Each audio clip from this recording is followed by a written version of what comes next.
Good morning everyone. Ito po ang inyong lingkod, si Pastor Ruel Camya po, mula po dito sa Winnipeg, Manitoba, Canada, para po sa ating pag-aaral ng salita ng Diyos ngayon pong umaga. Welcome po sa Tinig ng Pag-asa. Sa araw na ito, dalangin po ng aking puso na datnan po ang bawat isa sa inyo na kayo po ay nasa mabuting kalagayan. Sa mga sumusubaybay dito po sa ating pag-aaral sa TNP or Tinig ng Pag-asa, ay alam po ninyong tumatalakay tayo ngayon ng series about pastoral ministry. Kahapon po tinalakay natin yung mga pastoral responsibilities at sa araw na ito, ang atin naman pong topic ay pinamagatang The Challenge of Pastoral Ministry. Naniniwala po tayo na lahat ng bagay ay may challenge. Lahat ng bagay na ginagawa natin ay china-challenge yung ating kapasidad para paghusayin ang mga bagay na ito. Lahat ng karir, lahat ng trabaho, lahat ng profesyon, may kaakibat po na challenges. At naniniwala po tayo, maging ang pagpapastor. Pastoral ministry is never without a challenge. Lalo na nga po kung ang layunin nito ay para sa kaluwalhatian ng Panginoon. Alam naman natin mga kapatid na maging si Jesus when He started His earthly ministry, bago ito magsimula, challenge ito ni Satanas. Challenge ni Satanas at sa pagkakataong hinahamon ni Satanas ang Panginoong Hesukristo, ay nilatagan niya si Jesus ng iba't ibang mga challenges. The challenge to be somebody and to perform a miracle, inihamon niya yon, ibinigay niya yon. Yung bang challenge to be self-sufficient, a challenge to be famous, at challenge na sambahin lang siya, ibibigay ni Satanas lahat ang meron sa mundong ito sa Panginoon. At alam niyo mga kapatid, those were just some of the challenges na naranasan ng Panginoong Hesukristo sa kanyang earthly ministry. Bukod pa doon, yung mga challenges from people, from the very close family na meron siya, yung kanyang mga kapatid, mga mahal sa buhay, ay hindi naniwala sa kanya. In fact, sabi nga sa kanyang sariling bayan, hindi naman siya tinanggap. Yung challenges sa kanyang mga alagad, sa kanyang inner circle, yung challenges sa mga kaaway, sa mga pariseo, sa mga eskriba, at sa mga taong kanya mismong pinagmiministeryuhan. Alam nyo mga minamahal na mga kapatid, in many churches today, it seems that the pastor just cannot do anything right. Sa panahon ngayon, kaya ho naglilitawan yung mga pastor na magikero, mga pastor na clown, mga pastor na life coach, mga pastor na gagawin ang lahat para lang maging relevant, ay sa kadahilan ng parang napaka-challenging ng buhay ng pastor sa ngayon. No matter how sincere he may be or how hard he tries, there are always some who stand ready to find fault and to criticize the pastor. Hindi ko po alam kung kayo po ay nakakita na, nakarinig na, o na naka-experience na ng mga challenges ng ministeryo bilang pastor. And I'm talking to the pastors. Kausap ko po yung mga pastor. Ano na pong mga challenges ang naranasan nyo sa buhay to the point na parang minsan naiisip nyo, worth it ba talaga na magpastor? Worth it ba talaga na ako ay maging lingkod ng Panginoon? Kasi po, totoo na napaka-challenging ng buhay ng isang pastor. And here are some, ano po? Ito po yung ilan, ano po, ng mga challenges. Someone has expressed the situation in this way. Sabi ng isang pastor, kung ikay bata, they say, kulang ka ng experience. Kung ikaw naman ay matanda na at puti na ang buhok, sasabihin sobrang tanda mo na, hindi na makarelate sa iyo mga kabataan. Common? Yes. Pag bata ka, sabihin, ako, kulang sa experience yan, wala yang karanasan. kunin nating pastor yung medyo may edad na para at least well-seasoned at makapagpapayo sa mga kabataan. Pag matanda ka na naman, sasabihin, ako, matanda ka na, hindi ka na makarelate.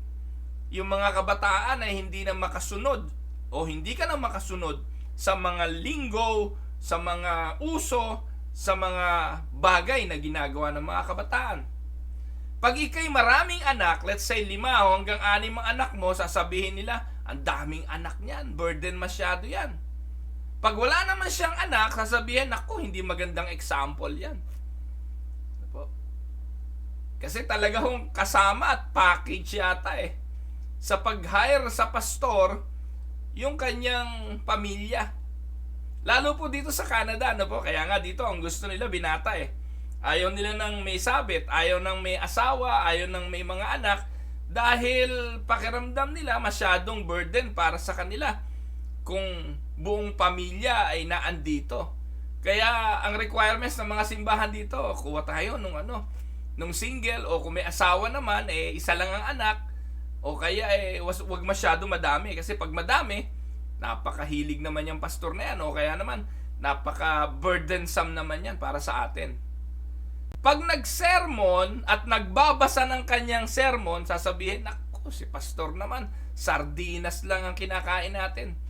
Sardinas lagi. Ang tawag po doon sa binabasang sermon ay sardinas Alam niyo sa Pilipinas, ewan ko kung kilala niyo si Pastor Kahapin. Meron pong isang pastor na dati kilala siguro nung iba yun, si Pastor Kahapin. Kahit saan po pumunta yon, kahit kailan, patayuin mo, magsesermon yun. At kahit anong topic, magsesermon yun. Dala-dala ho lagi nun yung kanyang binder. Yung kanyang binder, listahan ng kanyang mga sermon yun. At pag tayo nun, bubuklat lang yun kung anong gusto niyang isermon. Pinagmamalaki niya yun. Ngayon, ang tanong, sino ba gumawa nun? Maaring siya. Maaring siya gumawa ng sermon na yon. At anytime na gusto niya mag-sermon, tatayo siya, bubuklatin niya yon. Ngayon, as para sa iba, naku, walang kwenta yung pastor na yan. Nagbabasa lang ng sermon. Masyadong dry. Ngayon, pag ang sermon naman mo naman na spontaneous, meaning hindi ka tumitingin sa notes, kabisado mo yung sermon mo, sasabihin naman nila, naku, ang babaw naman ng sermon ni pastor. Parang hindi pinag-aralan. Wala man lang manuscript. Ayun. So, nakita niyo po?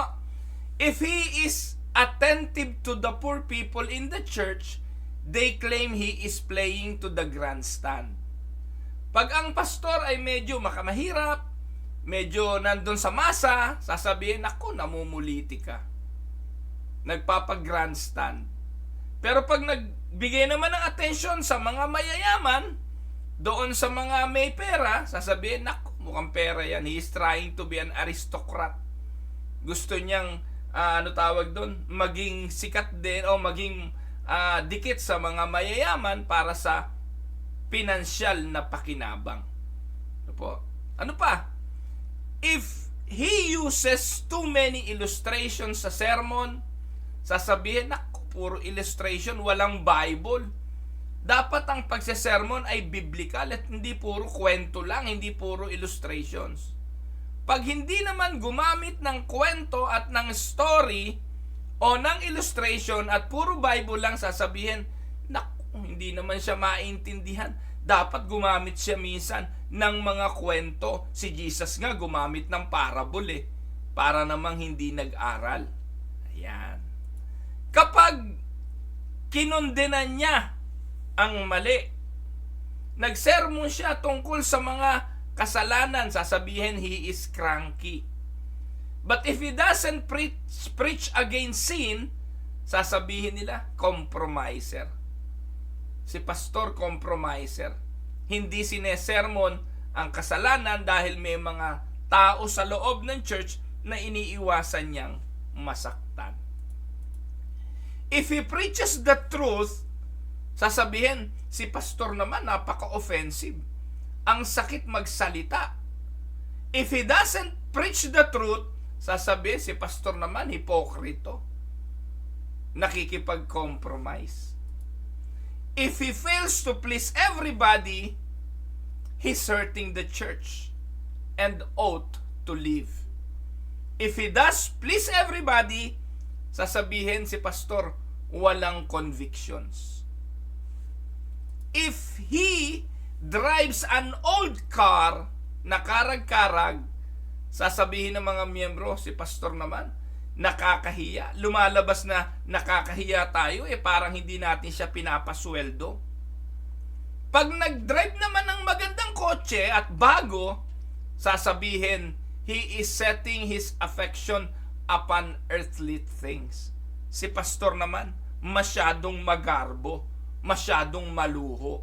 Sobra na sa kanya at sa inaasahan sa kanya ang kanyang paggasta. If he preaches all the time, katulad ni Pastor Camya, the people get tired of hearing one man. Ano ba yan? Linggo-linggo siya na lang. Ano ba yan? May tinig ng pag-asa araw-araw. Nakakasawa na. Siya na lang ang naririnig.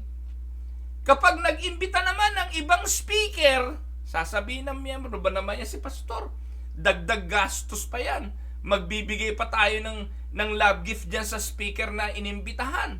Pwede naman siya, trabaho niya nga yung mag-preach. At umiiwas lang siya sa kanyang responsibilidad. And if he receives a large salary, ano ba naman yan si pastor? Lagi na lang pera para siyang mercenaryo. And if he receives a small salary, well, then they say it proves he isn't worth that much anyway. Tama na yan sa kanya. Sobra pa nga yan sa kanya. Isang beses, isang linggo lang siya mag-sermon Okay na yan, tama na yang maliit.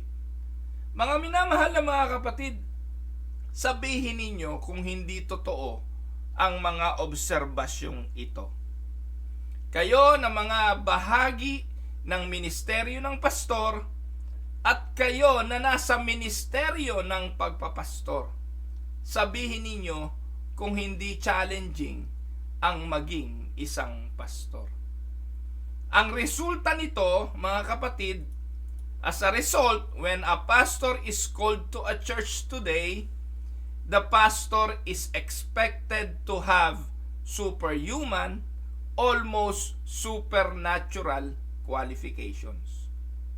Ito ang kahingian. Kapag hinahire ang pastor, na destino ang pastor, napunta sa isang iglesia, lokal ang pastor, ang unang kahingian, dapat pastor, magaling kang speaker. Hindi ka boring. Dapat ay hindi mo kami mapapatulog. Dapat ay mapapatawa mo kami. Dapat ay ma-entertain mo kami. Yan ang kahingian na pangunahin. Pangalawa, he must be a deep Bible student. Kailangan malalim ka na estudyante ng salita ng Diyos. Dapat lahat ng tanong ay nasasagot. Kaya bidang-bida si Eli Soriano Bidang-bida si Ed Lapis. Dahil si Ed Lapis magaling siyang speaker. He can speak almost anything under the sun. Lahat ng topic, lahat ng usapin, natatalakay niya. At malalim sa Bible study at deep student of the scripture. Katulad ni Eli Soriano, itanong mo, may sagot ang Biblia. Pagkatapos, he must be a spirited evangelist. Yung bang tipong kapag nagsalita si pastor, naeengganyo ang mga tao, napapaiyak niya ang mga tao, napapatayo niya ang mga tao, napapatanggap niya ang mga tao, dapat ay spirited evangelist. Pangapat, he must be a compassionate pastor.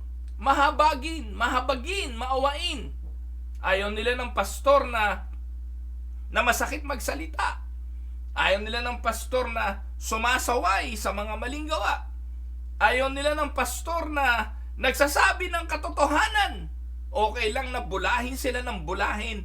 Huwag lang sila masasaktan sa mensahe. Panlima, he must be a man with the wisdom of Solomon. Wow! May pinakamatalinong tao nga si Solomon. Kaya inaasahan, yung pastor ay puno din ng wisdom. No? Well-rounded. No? Kulang na lang sabihin, all-knowing dapat si pastor. Kasi halos lahat ng bagay kay pastor tinatanong. No? So, pati ba naman sahog sa sinigang, dapat alam ni pastor. He must be a man of wisdom, like Solomon. He must be one who has a pleasing personality. Huwag niyong kakalimutan, iba-iba naman talaga personalidad ng pastor. May mga pastor na medyo reserve, may mga pastor na sanguine, na talaga namang life of the conversation, life of the party. Pero meron talagang hindi ganon. No? Pampito, he must be good looking. No? Gusto yung pastor namin medyo gwapo, may itsura. No, kailangan magandang i-represent kasi ire-represent niya yung simbahan. Ano pa? Sa asawa ng pastor, he must have a wife who is compatible with all the members of the church. Dapat yung asawa ng pastor ay marunong makibagay sa lahat ng mga miyembro ng simbahan. Package. Ano po? Dapat si pastor ay mahusay ding businessman. Para nakapagpapayo sa mga negosyo, nakapagpapayo sa mga pangangailangan ng karunungan sa material na bagay ng mga miyembro. He must be an effective and efficient administrator. Dapat ay mahusay siya na leader, administrator, manager. And he must be creative and original. Dapat ang pastor namin walang katulad. Yung mahirap palitan. Yung siya lang ang ganon. And he must have the gift of dreaming up startling sermon topics to draw a large crowd during Sunday. Yan ang requirement. Yan ang hinihingi. Yan ang expectation. Ang tanong, meron bang ganyang pastor all-in-one? Kaya pag hindi na-reach yung mga qualifications na yan, hindi naabot yung mga superhuman abilities na yan ng isang pastor, that is where the conflict begin. Ano ba naman ang pastor natin? Boring namang magsalita, nakakaantok. Hanggang kailan natin pagtitiisan yan? No? Ano ba naman si pastor? Narinig ko na yung sermon niya eh. No? Inuulit lang niya. Ano ba naman si pastor? Hindi magaling mag-evangelize. Mag-i-invite tayo ng mga tao pagdating sa church. Hindi na sila babalik kasi boring ang pagpipreach. Ano ba naman si pastor? Hindi compassionate. Ang hirap i-approach. Ano ba naman si pastor? Kulang sa wisdom. Ano ba naman si pastor? Hindi pleasing ang personality. Di man lang nagpagupit ng buhok. Hindi man lang maganda magbihis ng kasuotan. Ang pangit-pangit ng damit. Luma. No? Hindi good looking. Ano ba naman niya? Yung asawa ng pastor. Nakaupo lang sa harapan. Nakikinig lang sa kanyang asawa. Hindi man lang tumulong sa kanyang mister. Hindi man lang maglikom ng mga himnaryo. Hindi man lang tumulong sa pagsasalansan ng mga upuan. Ano ba naman yan? Asawa pa naman siya ng pastor. Tapos yung mga anak ng pastor, ano ba naman yan? Patakbo-takbo. No? At lahat ng pwedeng ipintas sa mga pastor. Napaka-challenging ng buhay ng pastor, hindi po ba? Lalo na kung nakatira ka sa pastoral house. Na yung pastoral house ay may refrigerator na ipinapagamit sa inyo, pero open naman sa lahat para buksan kung anong laman at kainin kung anong meron. Naalala ko, minsan nakatira kami sa pastoral house eh. Asang-asa ka na merong pang natirang spaghetti dahil nagluto ka ng spaghetti ng araw ng linggo. May pumasyal na mga kabataan araw ng Lunes, pagtingin mo yung spaghetti mo, wala na, kinain na pala ng mga kabataan, di man lang ipinaalam sa'yo.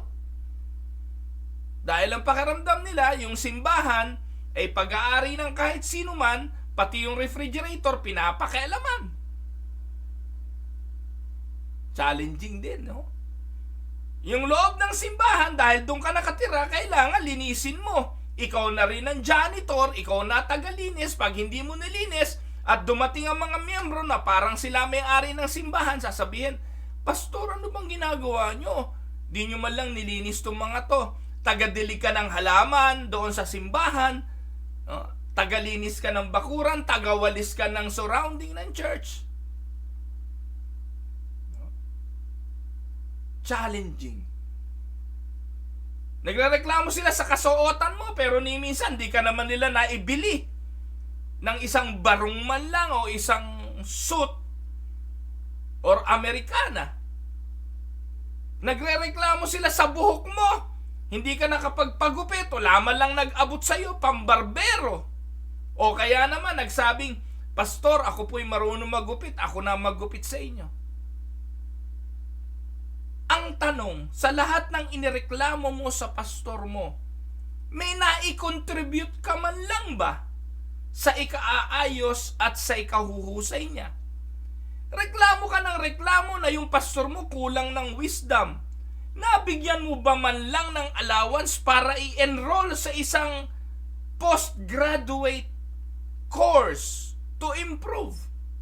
O kaya'y abutan ng pang-seminar, padaluhin sa mga training, o kaya'y dumalo ng retreat para makapag-evaluate, makapagpalakas ang iyong pastor? Minsan mga kapatid, ang mga simbahan wala nang inintindi kundi budget para sa pagpapaganda ng simbahan, pagpapalaki ng simbahan, pagpapalinis ng simbahan. Pero yung nangungunat na mamahala sa simbahan, naisip nyo po bang pagandahin, palakasin, palinisin, patalinuhin? Hindi ko po sinesermon ito, hindi ko po ginagawa itong mensaheng ito para konsensyahin kayo ng mga miyembro ng simbahan. Pareho ito. Kahapon, tinalakay ko yung mga responsibilities ng pastor eh. Ngayon naman, tingnan ninyo na ang pagpapastor ay hindi rin talaga madali. Kaya minamarapat nung iba na wag nang pumasok sa pagpapastor.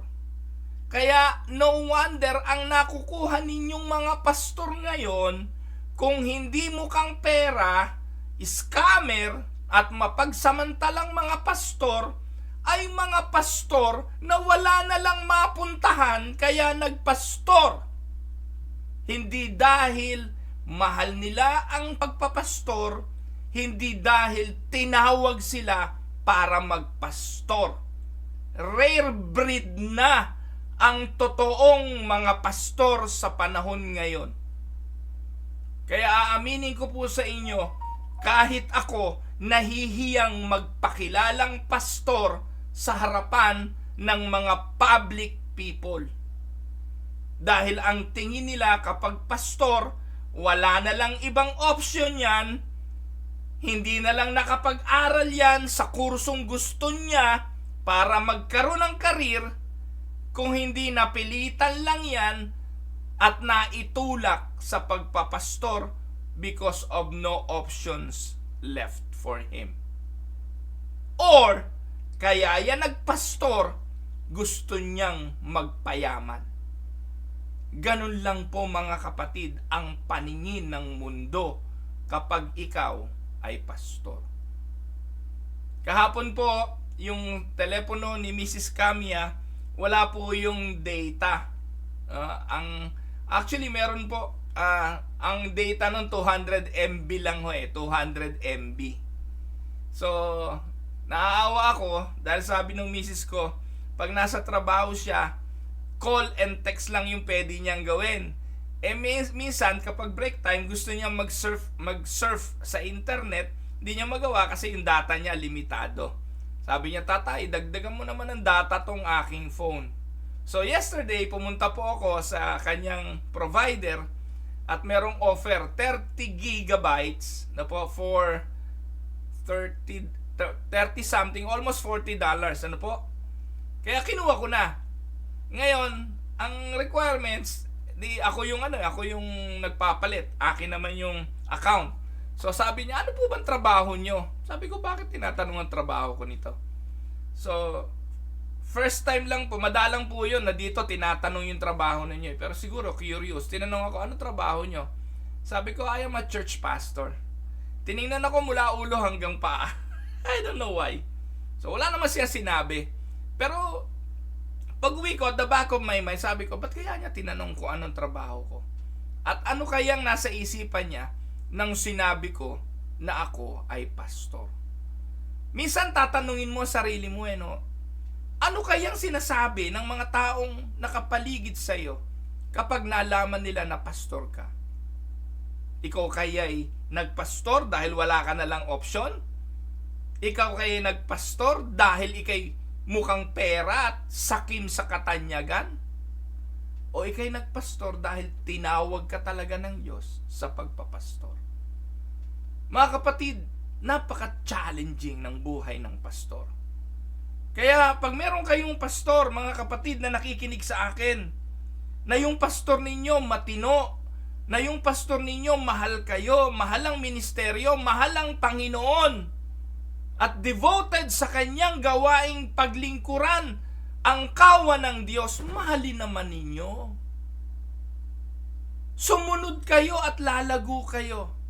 Makinig kayo at matututo kayo. Mag-aral kayo sa Kanya at dadalin kayo sa kabanalan. Dahil madalang na ang mga pastor na ganito.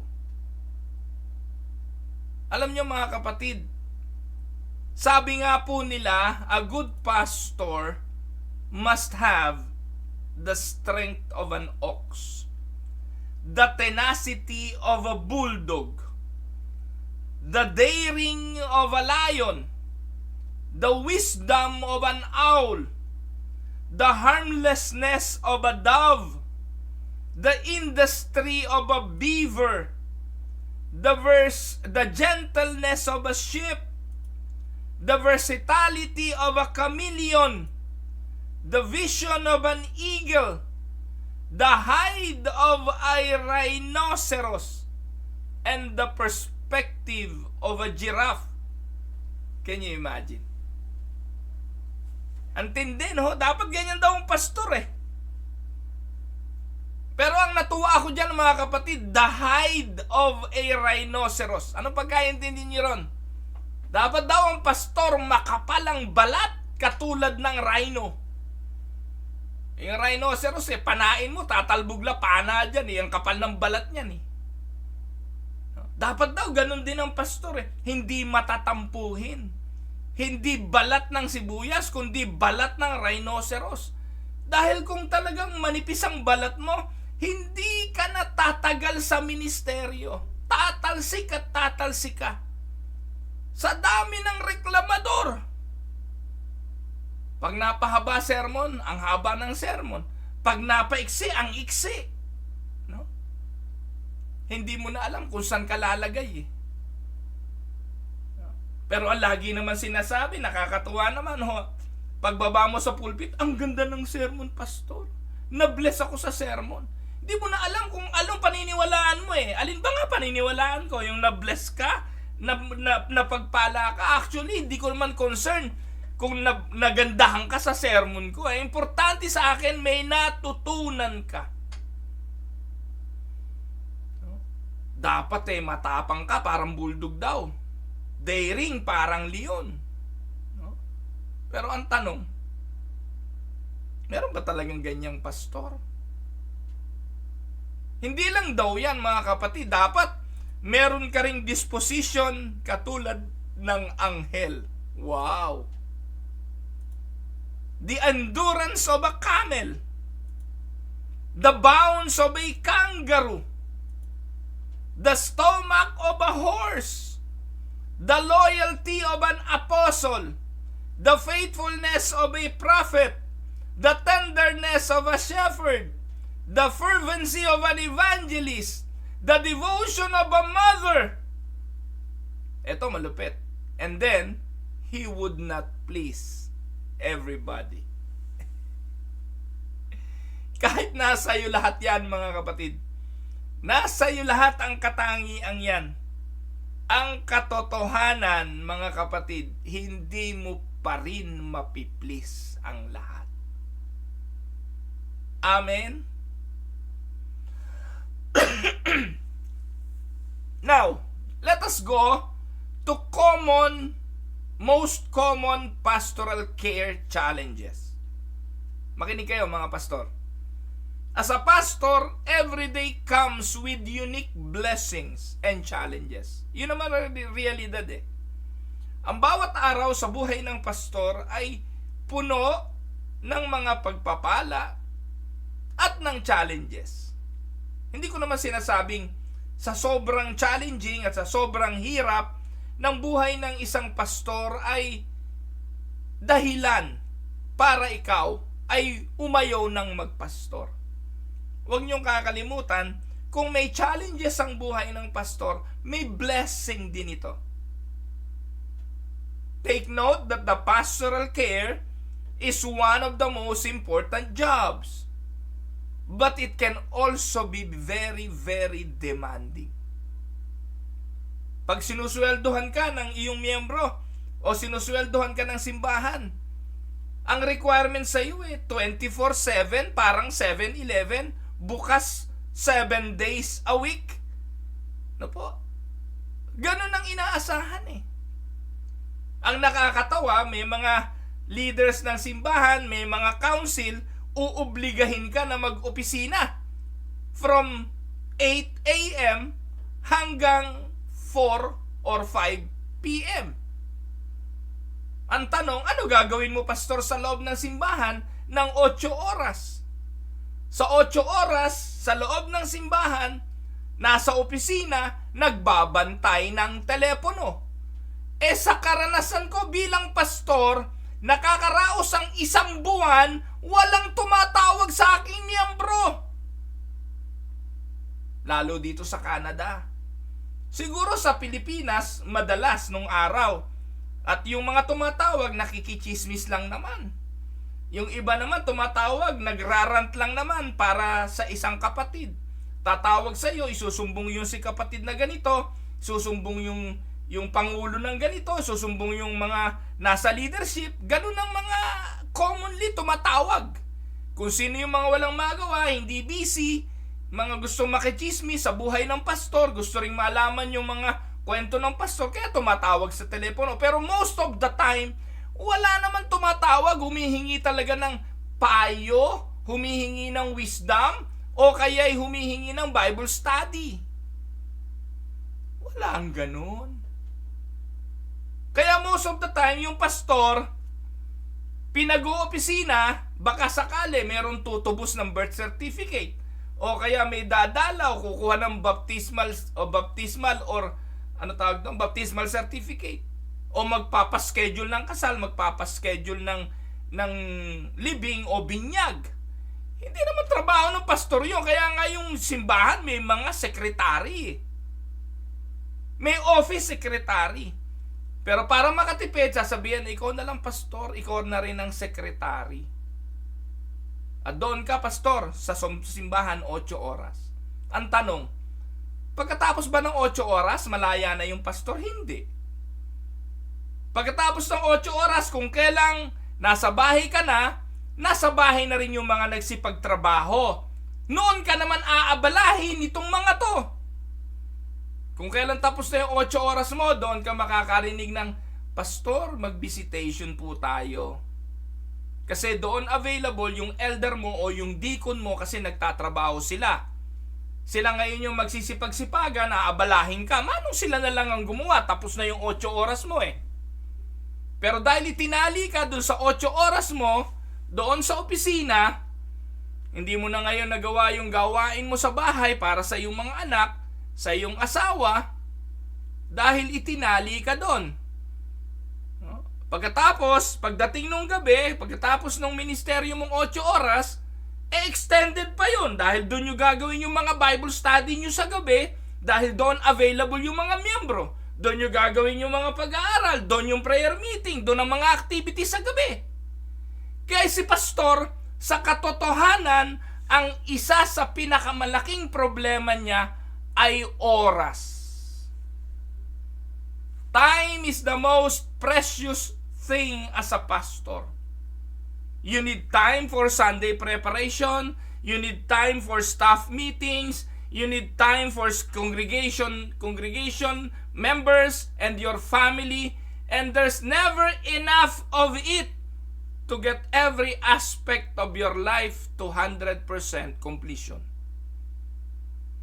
Kaya sa dami ng kahingian yan, marami pong mga pastor ang ginajagel ang oras tungkol dyan. Ang tanong ko ay ito, saan mo pa ilalagay dyan, pastor, ang ikaw ay mag-part-time para maghanap buhay at kumita ng pera maliban sa gawain yan? Kaya bilib ako doon sa mga pastor na bivocation, yung mga pastor na nagtatrabaho pa 8 oras sa kumpanya. Kasi para sa akin, ang dami ko pang dapat gawin na hindi ko na magawa dahil po sa kakulangan ng oras magkaminsan. Nasubukan ko nga po mag-YouTube Maganda sana kitaan sa YouTube Maraming yumayaman sa YouTube. Kinakarir ang YouTube. Pagpo-post at paggawa ng mga video content. Pero mga kapatid, di ko na alam kung saan ko isisingit dyan yung pag-YouTube Sayang yung channel ko. 35,000 subscribers po yun, mga kapatid. Yung 1,000 subscriber paduguan yun bago mo makuha Hindi po katulad sa Facebook. Sa Facebook, ang daling kumuha ng followers Pero sa YouTube, para ka makakuha ng subscriber, kasi kailangan yung magsusubscribe sa'yo, may YouTube channel din.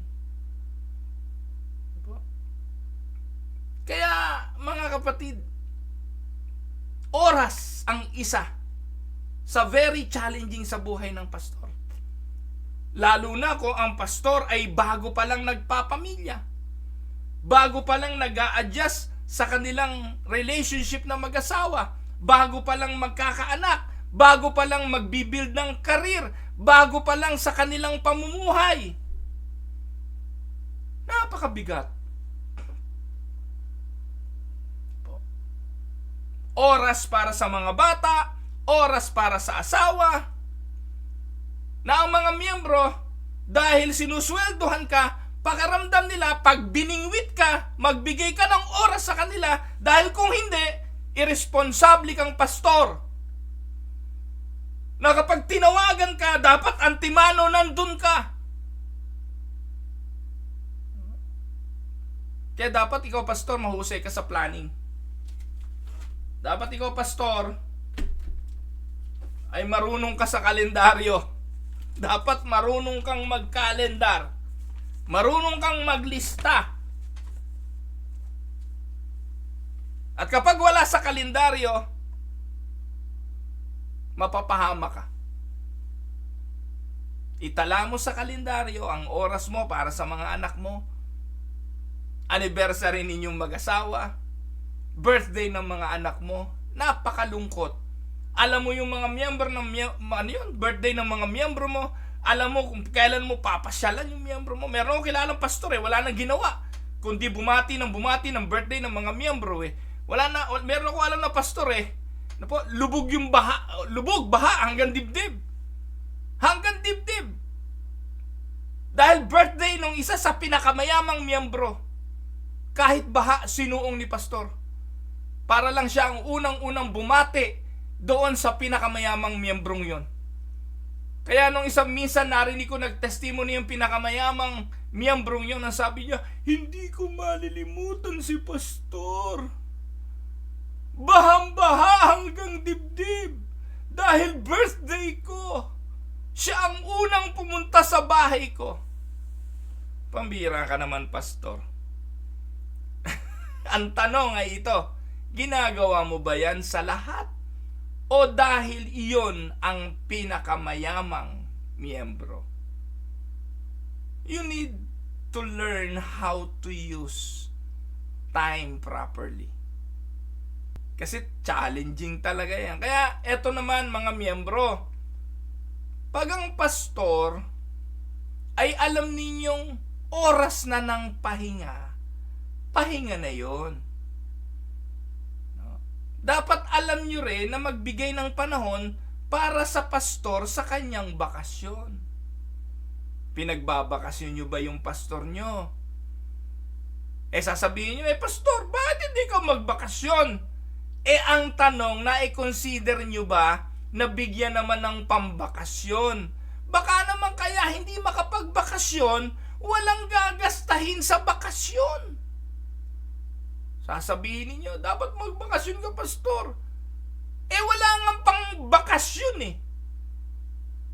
Wala ngang pera. You have to consider those things. Kaya napakapalad ng mga pastor talaga na inaalala ng mga miyembro po pagdating sa mga bagay na ito. So, when it comes to time management, it's really not as much about efficiency as it is your ability to properly balance it. Kaya pastor, pag-aralan mo yan. Challenging talaga yan.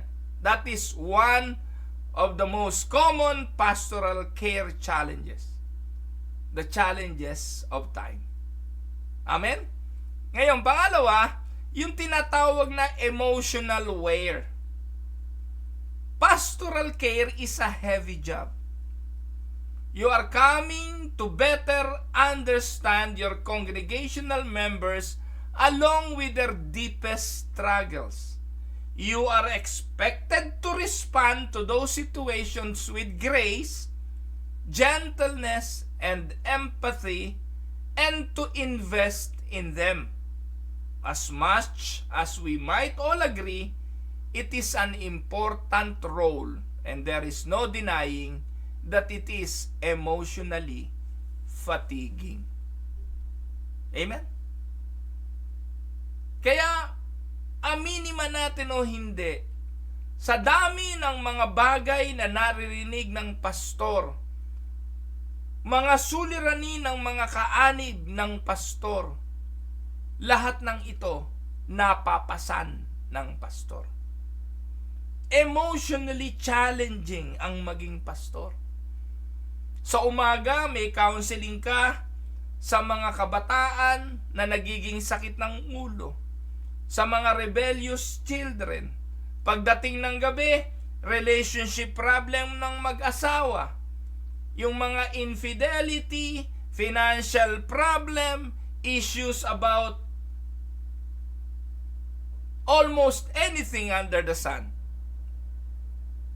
At minsan ang pastor, kapag hindi marunong magsaayos ng bagay na ito, it is very draining emotionally. Alam nyo, kasi ang mga pastor, katulad ko po, gusto namin mabigyan ng solusyon yung problema ninyo eh. Pero ang realidad, wala naman sa kamay namin yung solusyon. At dahil sa pakiramdam namin, hindi namin nasolusyonan ng problema ninyo, hanggang sa pagtulog, dala-dala namin yun. Kaya si Dang, wala po siyang tanong sa akin tuwing umaga kung hindi, mahal, nakatulog ka ba? Dahil alam ni Dang, pag pabiling-biling ako, pag sa gabi malikot ako, hindi ako na, alam niyo po, may CPAP machine ako eh. May sleep apnea po ako eh. Yung may hangin po ako, may pressure yon, nakakabit sa ilong ko yon, magdamag. At nararamdaman ni Dang na ako hindi malalim ang tulog kapag pagalaw-galaw, minsan kumakawang yun eh. Pag kumakawang yun, sisirit yung hangin, malakas ang tunog, nagigising din siya. At ako naman, pag ganon, pag kumawang yon, hindi po aatake yung apnea, tulog po ako pero yung diwa ko gising. Ganun po yung sleep apnea mga kapatid na po. Just short information. Ang sleep apnea, magdamag kayong tulog, akala nyo tulog kayo, pero puro panag-inip yon. Kung ano-anong mga panag-inip lang yon. Yung tulog kayo, pakiramdam nyo tulog kayo, pero yung isipan ninyo, na andun pa rin sa gawain, nandun pa rin sa trabaho, nandun pa rin sa kahit anong lugar. Ganun. Kaya pagising nyo, na pagod kayo sa pakiramdam nyo. Ngayon, ewan ko, merong isang talata sa Biblia, dapat itinago ko na lang yun eh. Kasi minsan tinanong ako ni Dang nung kami mga binata at dalaga pa. Sabi niya, na nag-iinip ako eh. Ganito, ganyan. Ano masasabi mo doon? Nasabi ko sa kanya, alam mo, ang panag-inip ayon sa Ecclesiastes 5 ay bunga ng maraming alalahanin. Kaya ka na nag-inip kasi marami kang alalahanin. So, yun po ang sabi ko sa kanya. Natandaan niya yon. Ngayon, pag ako, dahil sa sleep apnea, lagi akong panag-inip, ipinipilit niya sa akin, may iniisip ka, no? May gumagambala sa'yo, no? May alalahanin ka, no? So, yun po, ganun. Kahit na minsan naman wala, kaya lang talagang bunga ng sleep apnea, restless ako. Kaya pagod ako pagising ko, inaantok ako, no? Tapos nagiging cause pa yan ng pagiging mainitin ng ulo. Pero imagine ninyo mga kapatid, nadadala yun ng pastor. Yung mga emotional problem na meron kayo o anumang problema, issue sa loob ng simbahan, dala-dala yan ng pastor. And it can wear them out. Emotionally fatiguing ang mga bagay na ito. At challenges yon sa buhay ng pastor. So, hindi lang time, hindi lang yung mga emotional wear, ano pa? Expectations ng mga miyembro, expectations ng mga anak, expectations ng asawa, expectations ng kahit sino. Uy, pastor ka pala, dapat ganito ka, di ba? May expectation sa pastor eh. Ay, pastor ka pala, dapat ganito ka. Pag miyembro ang tinanong mo ano expectations nila sa pastor, maglilista sila ng mahigit 100 expectations. Yung asawa naman ng pastor, may sarili siyang expectations. Yung anak ng pastor, may sariling expectations. And it is easy to be too hard on yourself sometimes as a pastor because of those expectations. No? The truth is, you are not going to meet everyone's expectations. And someone will always feel let down. Yan ang realidad. Kaya, hindi mo may aalis. May mamimiss ka eh.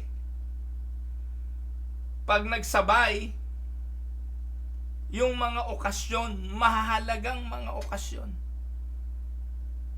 ng gawain sa simbahan, kumpara sa mga espesyal na okasyon ng iyong mga anak at ng iyong pamilya. Minsan, ang realidad, pastor, secondary na lang talaga ang para sa pamilya at nauuna yung gawain ng simbahan. Kaya si Dang, nung early years ng aming ministry, sabi niya, napakahirap naman ang kalagayan namin eh. Ang hirap naman ng kalagayan ko kasi nakikipagkompetensya kami sa Diyos. Nakikipagkompetensya kami sa ministeryo mo.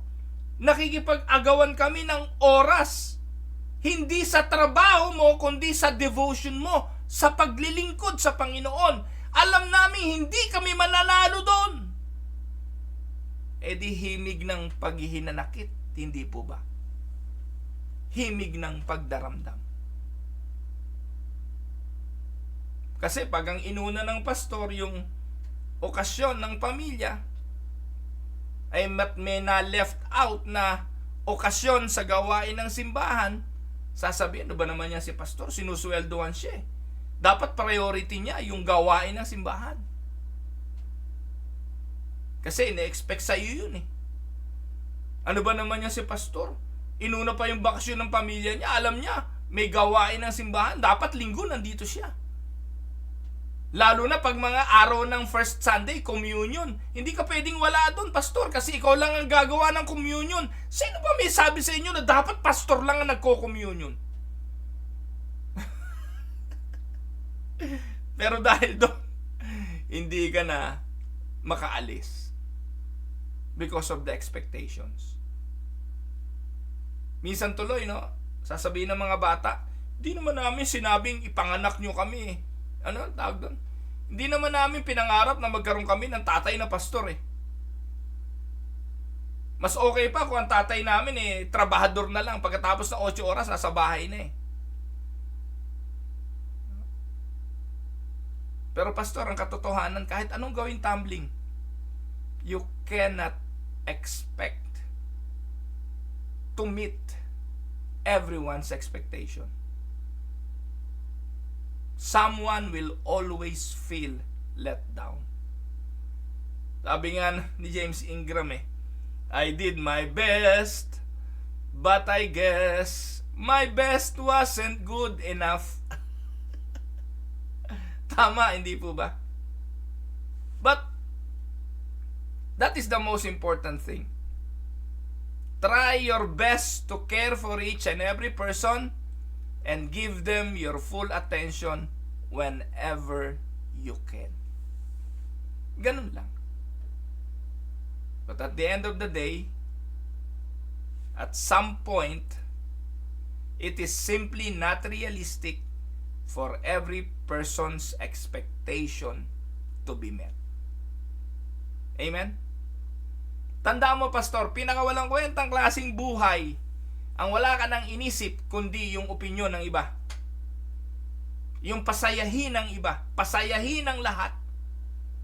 Kung ganon ang iyong goal, mabe-burnout ka, ma-stress ka, lalayas ka sa pagpapastor. Dapat ang ultimate goal natin ay ang ma-please lang ang isa. At ito ay walang iba kundi ang Diyos. Amen? Expectations. Pang-apat, toxic members. We hate to say it. But if you are a pastor, you know better than anyone that some people can be toxic. Hindi po nawawala yan sa church. Pakadaming toxic sa loob ng simbahan. Kung sino pa yung toxic, sila yung hindi nagbibigay.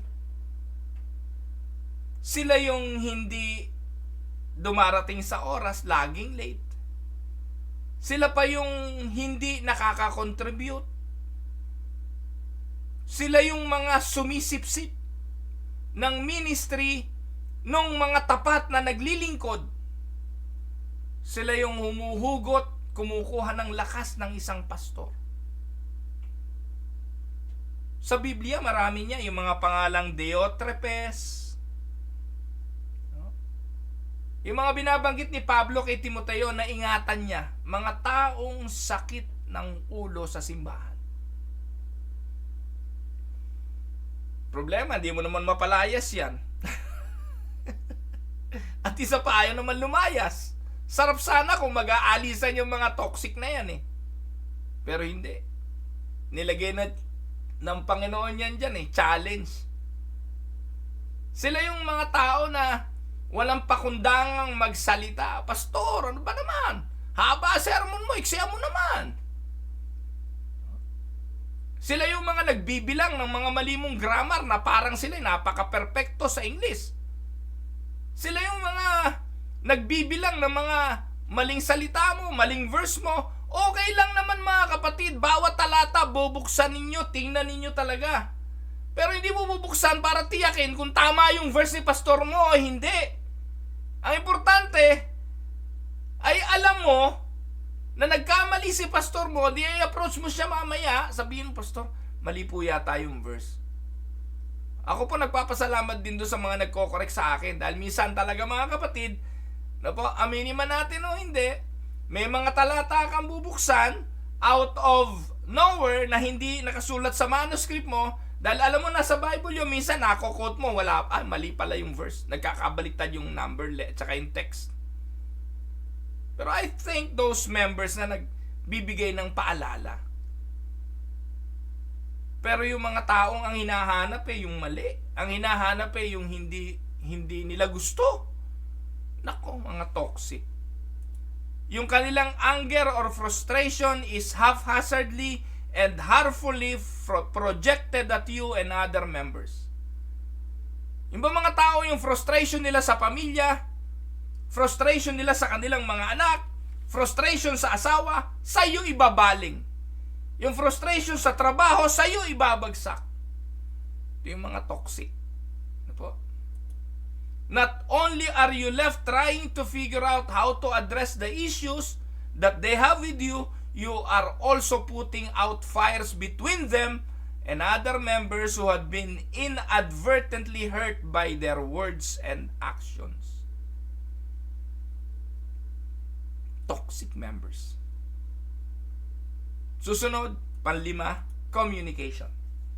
This is probably the most obvious default answer to the question. Miscommunication or communication failures are one of the biggest pastoral care challenges. Tandaan po ninyo mga kapatid, tandaan nyo pastor, hindi ka omniscient. Hindi ka all-knowing. Nor can you approach every conversation from a standpoint of 100% holistic understanding of the situation. Walang ganon. Communication failures happen on both ends in pastoral care. Minsan nga kinlaro mo na, ganito po ba ibig nyo sabihin? Ito po ba ang gusto nyong mangyari?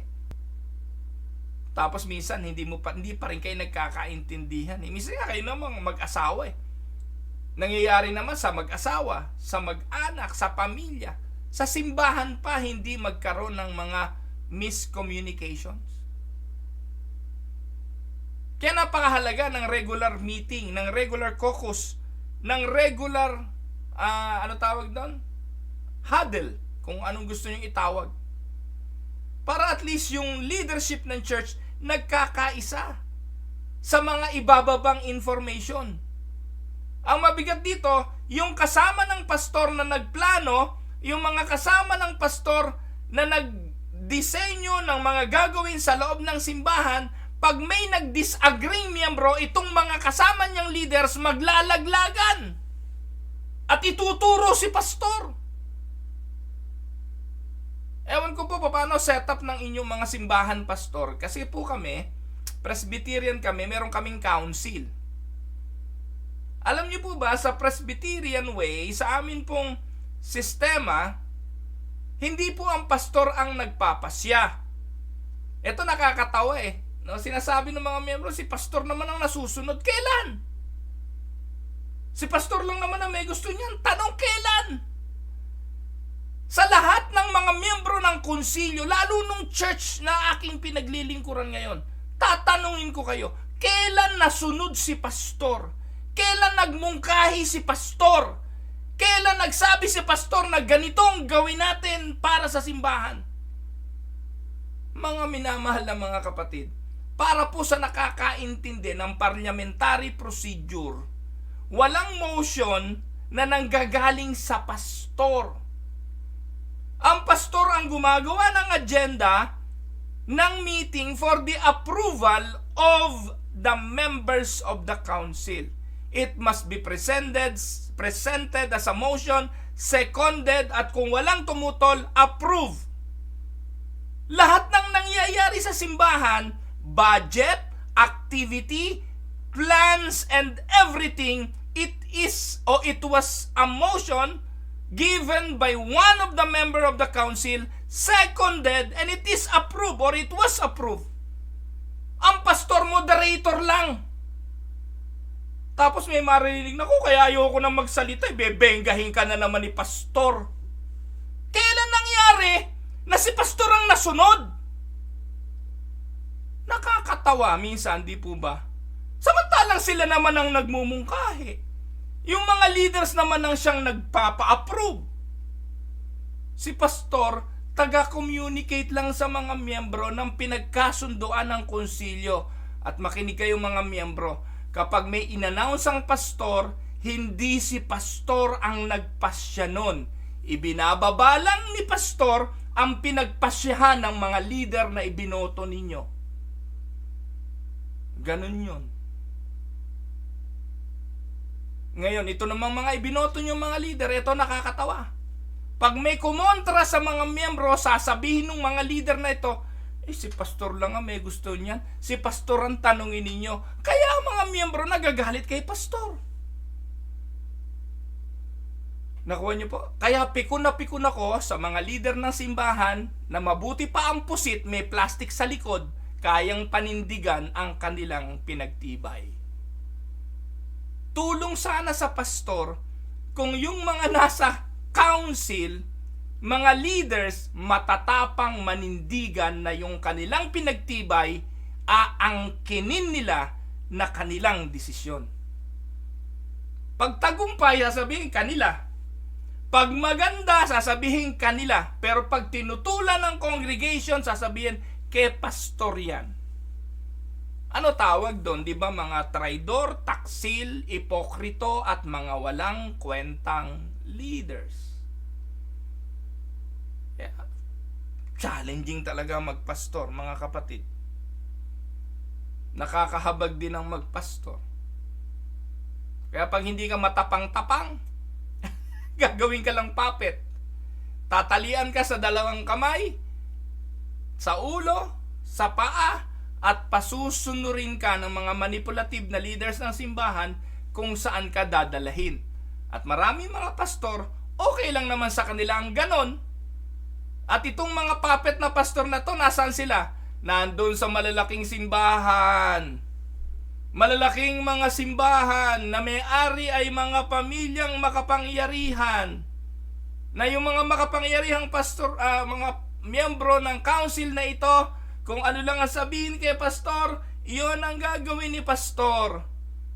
O pastor, 15-minute sermon ha? Huwag kang sosobra. Pag sumobra ka, yari ka sa council meeting.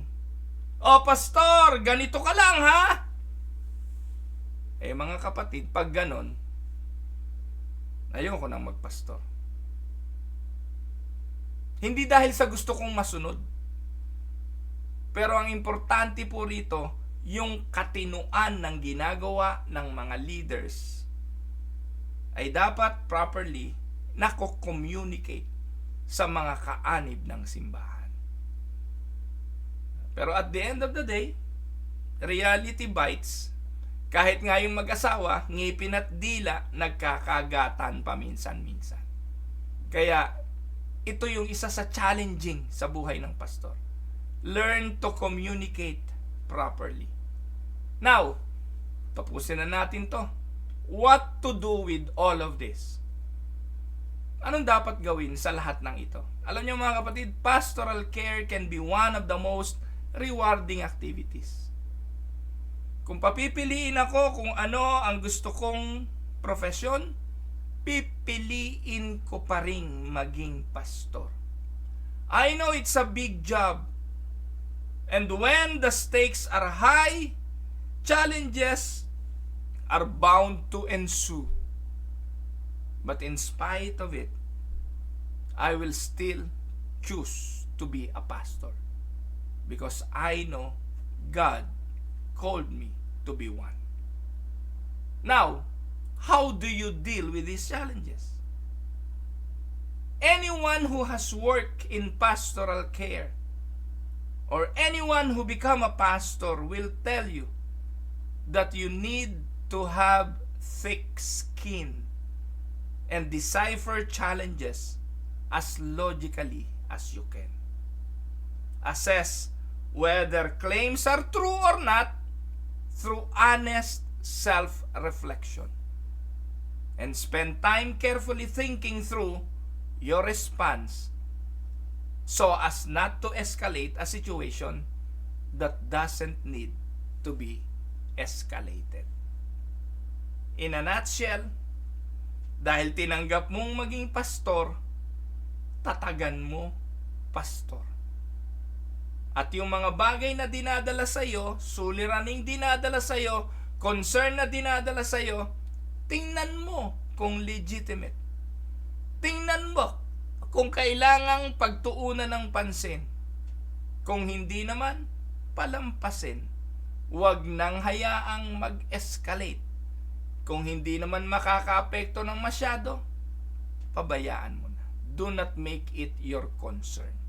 Sa dami ng challenges ng buhay ng pastor, yung maliliit na mga bagay, huwag mo nang hayaang makaapekto sa takbuhing inilaan sa iyo ng Panginoon para pangunahan ang kanyang mga tupa. Amen?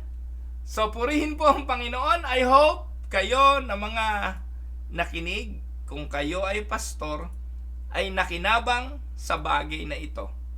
At para naman sa mga taong involved sa ministeryo ng pastor, pag-aangin naman ninyo ng konti ang pasan ng inyong pastor. Tingnan ninyo kung saang aspeto makakatulong kayo sa kanyang ministeryo. Lalo na nga po mga kapatid sa usapin ng mga pangangailangan ng pastor. Po. Tingnan ninyo papaano siya matutulungan. Ito po ang inyong lingkod, si Pastor Well, para po sa Tinig ng